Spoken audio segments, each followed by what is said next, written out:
미가서 7장 7절부터 13절까지, 미가 7장 7절부터 13절까지의 말씀을 함께 같이 읽어보도록 하겠습니다.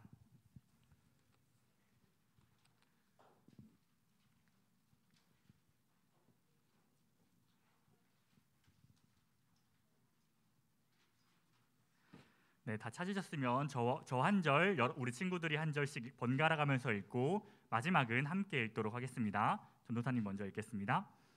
오직 나는 여호와를 우러러보며 나를 구원하시는 하나님을 바라보나니 나의 하나님이 나에게 귀를 기울이시리로다.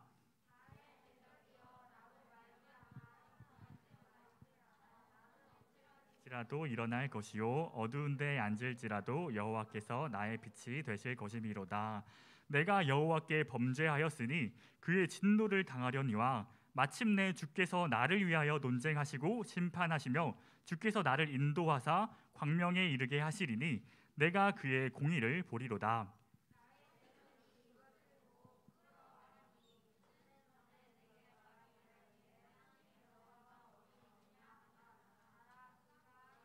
진흙같이 밟히리니 그것을 내가 보리로다. 내 성벽을 건축하는 날 곧 그 날에는 지경이 넓혀질 것이라. 애굽 성읍들에까지, 애굽에서 강까지, 이 바다에서 저 바다까지, 이 산에서 저 산까지의 사람들이 내게로 돌아올 것이나. 함께 읽겠습니다. 그 땅은 그 주민의 행위의 열매로 말미암아 황폐하리로다. 아멘. 그러면 오늘 다 같이 오늘 설교의 제목을 큰 목소리로 한번 읽어보도록 하겠습니다. 시작. 믿음의 시력이 좋아지는 방법. 믿음의 시력 혹시 들어본 친구 있나요? 우리 눈이 얼마나 좋은지 나쁜지를 시력이라고 하죠. 우리 눈뿐만 아니라 우리의 믿음에도 시력이 있는데요. 우리 오늘 믿음의 시력이 무엇이고 이것을 또 어떻게 좋게 할 수 있는지 오늘 이야기를 끝까지 집중해서 잘 들어보면 좋겠습니다. 혹시 이 건물은 뭐 하는 건물일까요?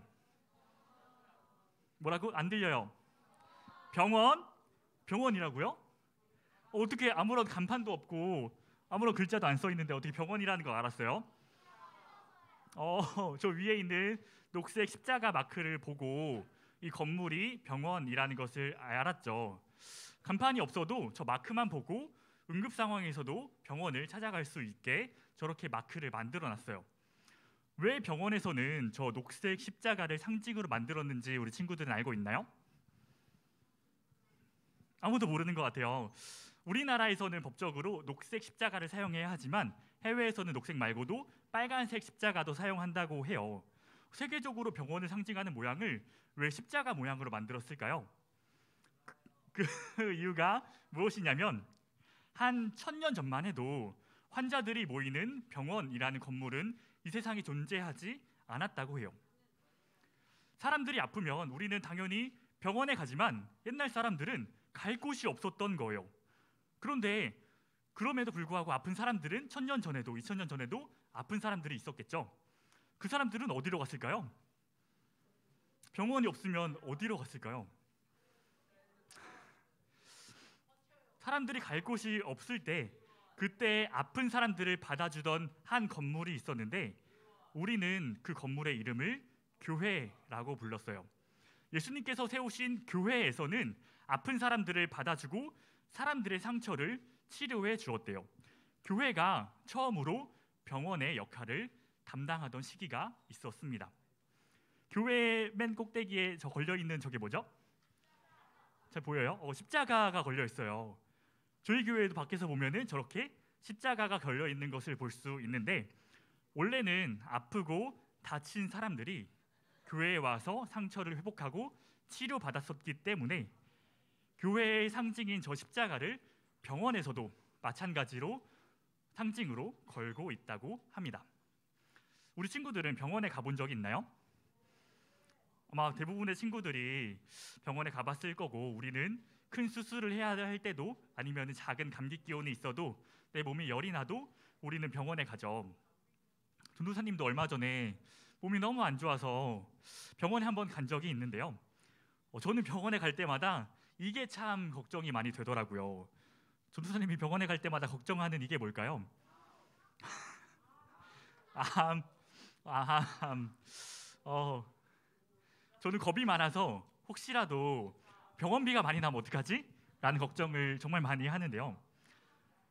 조금 아프면 사실 병원에 잘 가지 않아요. 이 정도는 뭐 하루 이틀 지나면 낫겠지라는 생각에 막 작은 일에는 별로 가지 않고 엄청 크게 아플 때에만 병원에 가게 되는데, 우리나라는 그래도 다행히 의료비가 굉장히 저렴한 나라에 속하고 건강보험이 잘 되어 있죠. 대부분의 의료비를 나라에서 지원해 주기 때문에 작은 병원에 가면은 보통 진료비가 5천 원에서 10,000원 정도 나오고, 큰 병원에 가도 2만 원 안쪽으로 진료비가 나온다고 하더라고요. 이 정도면 아무리 아파도 병원에 가서 의사 선생님한테 진찰을 받을 수는 있겠죠. 그러면은 여기는 어딘 것 같아요? 모르겠죠. 저 이 건물 어딘지 모르겠죠. 아무것도 없죠.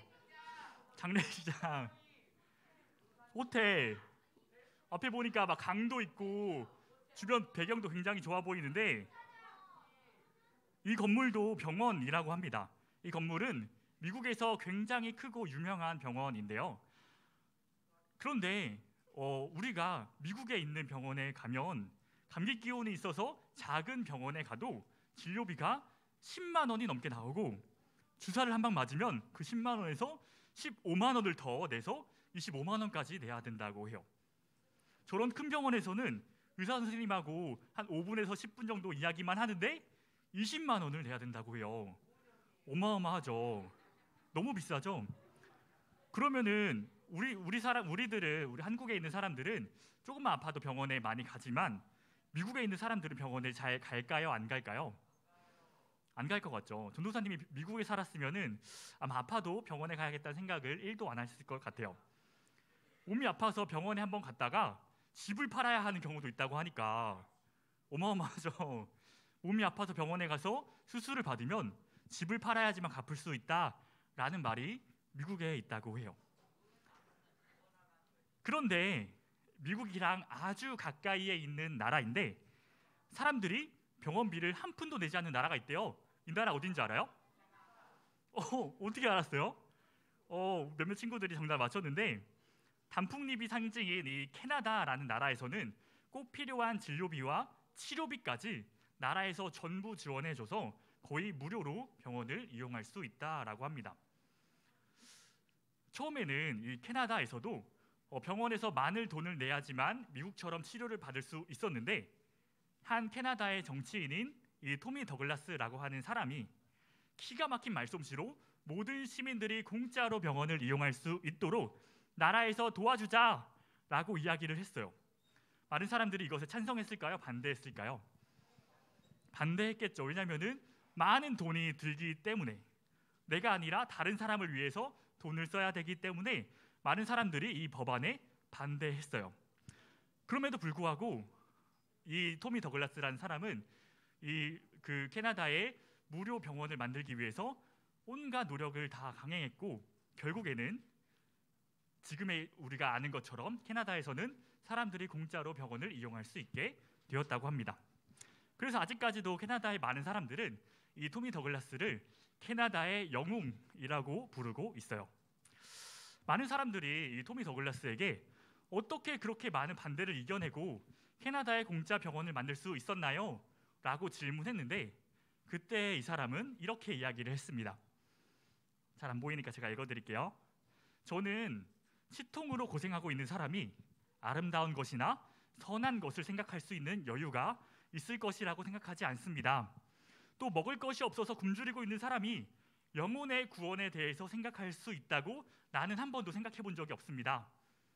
이빨이 아픈 사람이 아름다운 것을 생각할 수 없고, 배가 고픈 사람이 영혼의 구원에 대해서 고민할 수 있다고 생각해 본 적이 없습니다 라고 이야기했던 이 토미 더글라스의 연설은 많은 사람들이 공감을 하게 되었다고 해요. 우리 친구들은 이 말에 공감하시나요? 무슨 말인지 잘 모르겠죠? 내가 몸이 아팠을 때를 한번 떠올려 보면, 몸이 아플 때는 다른 일을 하기가 쉽지 않아요. 내가 몸이 너무 아픈데 일어나서 학교에 가야 돼. 가고 싶어요? 안 가고 싶어요? 안 가고 싶죠. 내가 몸이 너무 아픈데 친구가 놀자 그래. 놀고 싶어요, 안 놀고 싶어요? 놀고 싶은 마음은 있지만 나갈 수 있어요, 없어요? 나갈 수가 없죠.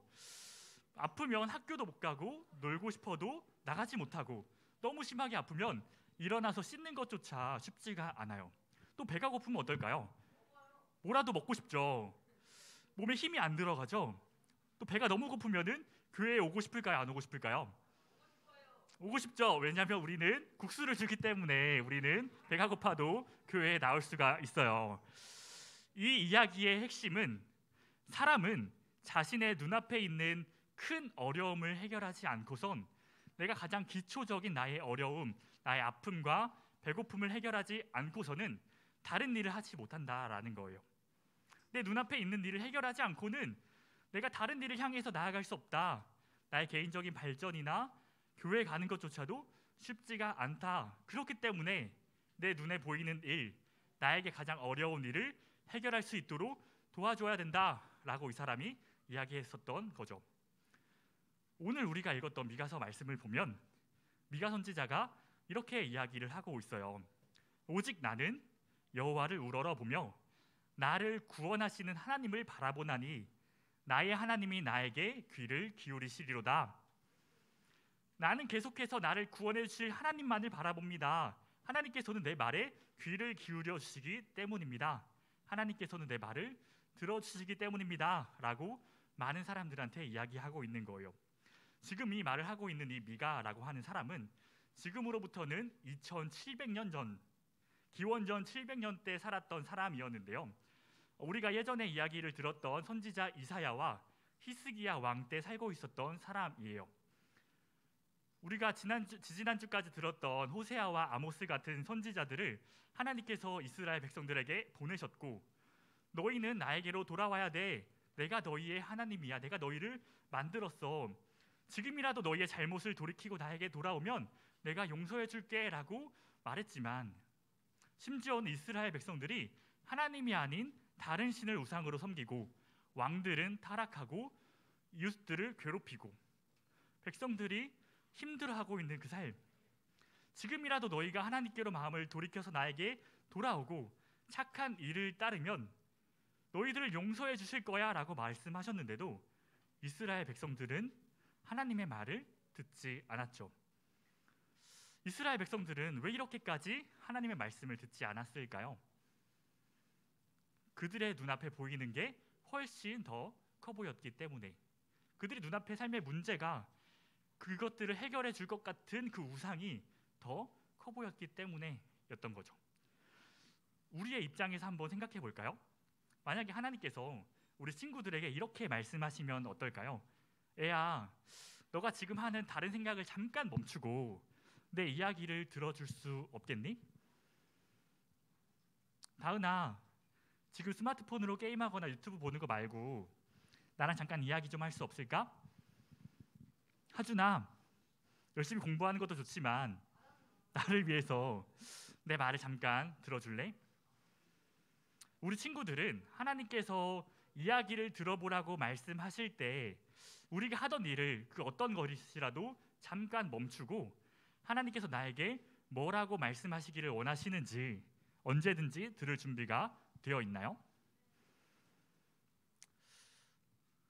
이스라엘 백성들 당시의 상황에서는 그 사람들이 하나님의 말씀을 듣지 않는 것이 잘 이해가 되지 않았는데, 막상 내 입장에서 내가 지금 하고 있는 일이 무엇인지, 내가 지금 열심히 게임할 때, 재밌는 영상을 볼 때나 혹은 공부할 때에도 하나님께서 나에게 계속해서 말씀하시는데도 그 일을 멈추는 것이 쉽지가 않다고 생각했을 거예요. 미가가 살고 있던 이 당시 이스라엘 사람들도 먼 옛날 살고 있던 그 모든 사람들이 다 우리랑 똑같은 사람들이에요. 하나님보다 내가 기뻐하는 일을 더 기뻐하고 하나님께서 내게 보여주시는 상황보다 내가 보고 싶은 상황을 내 손으로 만들려고 했던 거죠. 하나님께서 어떤 선지자를 이스라엘 백성들에게 보내도 이스라엘 백성들은 끝까지 하나님의 말씀을 듣지 않았어요. 하나님께서 백성들을 향해 화를 내실 때, 진노하실 때 이스라엘 백성들은 그 말을 듣지 않아서 결국에 망하게 되었습니다. 이스라엘이 망했을 때 주변의 사람들은 그들에게 뭐라고 이야기했을까요? 하나님을 믿지 않는 사람들은 이스라엘 백성들에게 무엇을 이야기했을까요? 에이 뭐야, 너네 보이지도 않는 하나님 믿더니 결국에 망해버렸네? 눈 감고 기도하면 하나님이 들어주신다며? 이웃조정잔치 때 선물 달라고 기도했는데 결국에 못 받았잖아. 추첨권으로 닌텐도 당첨되게 해달라고 그렇게 열심히 기도했는데 내가 아니라 다른 친구가 타버렸네? 하나님께서 그 기도 안 들어주셨네. 그럼 하나님 없는 거 아니야? 하나님을 믿는다고 말하는 너의 손에 들려져 있는 게 아무것도 없잖아. 하나님께서 너를 실망시키셨잖아. 사람들이 수근수근 거릴 수도 있겠죠. 내가 여태까지 교회에 나온 이유가 선물 받으려고는 아니었지만 그래도 내 마음이 서운하고 실망하고 그 사람들이 하는 그 말에 진짜 하나님이 계시지 않나? 선물 받게 해달라고 그렇게 열심히 기도했는데 나 말고 다른 친구들에게 주신 걸 보니까 나는 사랑하시지 않으시나? 라고 생각했던 친구들도 있었을지도 몰라요. 지금 내 눈앞에 보이는 상황이 내가 꼭 이루어졌으면 좋겠다고 생각했던 것들, 이 선물 받으면 하나님을 잘 믿을게요 라고 이야기했는데도 불구하고 그것이 이루어지지 않아서 기도를 들어주시지 않는 하나님이라서 실망하고 하나님이 계시지 않는 것 같다라고 생각했던 마음이 있지는 않나요? 그런 마음이 들었다면 우리의 마음이 여전히 하나님께로 향하고 있기보다 나에게로 향하고 있다라는 의미일 거예요. 나의 믿음이 하나님을 믿는 믿음이 아니라 내가 만든 우상, 내 생각대로 되었으면 좋겠다라고 생각했던 그 우상을 믿고 있었던 거죠. 이 세상을 창조하신 하나님께서 우리를 사랑하셔서 나에게 꼭 필요한 것을 주시는 분이 아니라 하나님께서 그 사랑을 빼앗아 버리고 싶은 마음이 우리 안에 있었다라는 거예요. 그런데도 하나님께서는 우리의 그런 마음들까지도 용서해 주셨어요. 우리의 마음이 어둠 속에 있을 때 그것에 빛을 비추어 주셔서 우리는 소망이 보이지 않는데 우리에게 소망을 주신 거예요. 나는 하나님을 볼 수 없고 보이지 않고 보이지 않기 때문에 없는 것 같았는데 우리에게 하나님의 공의를 보여주신다고 말씀하셨어요. 사랑하는 우리 초등부 여러분, 우리 친구들은 시력이 좋은 편인가요? 전도사님은 눈이 너무 안 좋아서 한번 수술을 했는데도 점점 또 눈이 안 좋아져서 안경을 쓰게 되었는데요. 0.5. 시력이 좋으면 멀리 있는 걸 볼 수가 있죠. 근데 시력이 나쁘면 눈앞에 있는 것도 잘 보기가 쉽지 않아요. 오늘 설교의 제목으로 읽었던 믿음의 시력이라고 하는 것도 마찬가지예요. 믿음의 시력이 좋으면 저 멀리 있는 내 눈에 보이지 않는 하나님의 뜻을 보고 듣고 하나님의 마음을 이해할 수 있지만 우리의 믿음의 시력이 나쁘면 지금 내 눈앞에 있는 상황을 보고도 그것이 하나님의 뜻인지 아닌지를 알지 못한다는 거죠. 내 눈의 시력이 좋은지 나쁜지는 우리가 눈을 뜨면 바로 확인할 수 있죠. 내가 얼마나 멀리까지 볼 수 있는지를 확인해 보면 되니까요. 그런데 우리의 믿음의 시력은 우리가 눈을 뜨고 있어도 그 시선이 하나님께로 향해 있지 않으면 나의 믿음의 시력이 좋은지 나쁜지 확인할 수 있는 방법이 없다는 거예요. 그래서 하나님께서는 미가를 통해서 많은 선지자들을 통해서 오늘날 전도사님과 목사님들을 통해서 우리들에게 하나님을 우러러보고 하나님을 바라보라라고 말씀하시는 거예요. 우리가 먼저 믿음의 눈을 들어서 하나님을 바라볼 때, 예수님을 바라보려고 할 때, 그때 우리는 믿음의 시력으로 상황을 뛰어넘는 것, 상황을 이겨내는 것을 경험하게 될 거예요. 내 눈앞에 있는 어려움들, 나의 연약한 마음을 넘어서서 하나님께서 나를 위해 준비해 주신 나를 향한 사랑과 하나님의 계획과 그 놀라운 은혜를 경험하게 될 거라는 거죠. 오늘 설교의 제목이 이 믿음의 시력이 좋아지는 방법이라고 했는데 우리의 믿음의 시력이 좋아질 수 있는 단 한 가지 방법은 하나님을 바라보는 것밖에 없습니다. 오직 예수님을 바라보는 것밖에 없어요. 예수님께서 매달리신 그 십자가, 예수님께서는 그 상황에 고통을 당하셨지만 그것을 통해 우리를 회복시켜 주시고 고쳐 주시고 치유해 주셨던 그 십자가를 바라보는 거예요. 병원에서는 우리의 눈에 보이는 상처만을 치료할 수 있죠. 그러나 예수님께서는 우리의 눈에 보이지 않는 상처들까지도, 아무도 알아주지 않는 나의 마음의 어려움들, 아무도 이해해주지 않는 우리의 영혼의 상처들까지도 회복시켜 주신다고 해요. 예수님께서 우리를 위해서 남기신 말씀을 읽을 때 나를 위해서 희생하신 그 예수님의 이야기가 무엇인지 알고 이해하려고 노력하고 그것을 듣게 될 때, 그때 우리는 이 믿음의 시력이 좋아지는 것을 경험하게 될 거예요. 그때 우리는 이 믿음으로 내 눈에 보이는 어떤 어려움도 이겨낼 수 있다는 거예요.